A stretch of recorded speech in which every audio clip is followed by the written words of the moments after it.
Inamin ng ikalawang sospek sa pagkakapatay sa pamamagitan ng hazing ni Julio Servando na isa siya sa mga nang-hazing sa grupo ng mga tinatawag na neophyte ng Tau Gamma Phi Fraternity.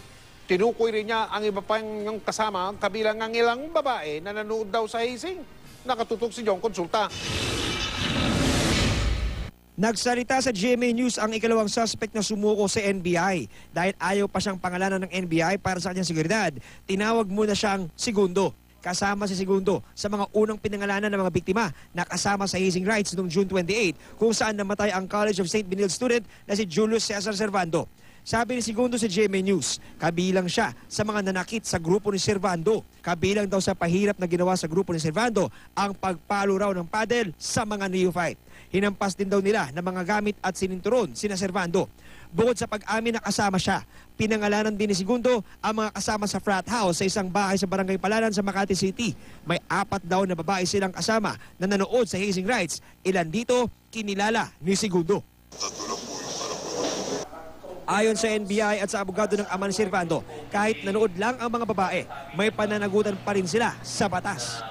That is the clear provision of the anti-hazing law. As long as you are present in the initiation rights and you did not prevent the inflicting of injuries, you did not do anything to stop the initiation, you are considered as principal.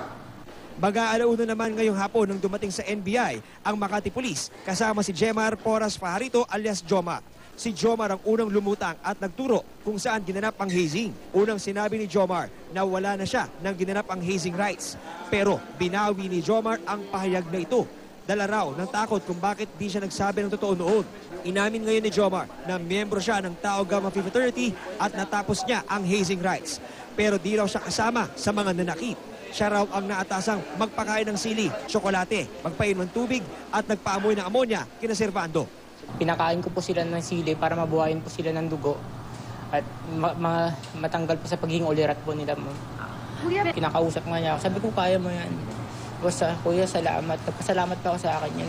Sa dulo ng panayam, di na napigilan ni Jomar ang mapahagulgol sa sobrang pagsisisi at tuluyan ng humingi ng tawad sa ama ni Julio na kanyang nakaharap sa unang pagkakataon. Napanood ko nga po sa TV.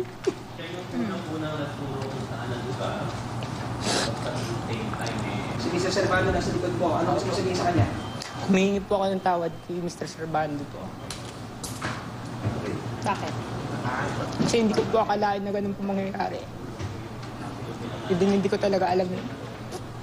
Bukas, 20 katao ang nakatakdang sampahan ng NBI at Makati PNP ng reklamong paglabag sa anti-hazing law sa pangunguna ni Cody Morales, ang Grand Triskelion ng Tau Gamma Phi. Ang pangalan niyang piskal ang magdetermine kung pwede siyang state witness. But hindi maintain the role suspects. John Consulta, nakatutok, 24 oras.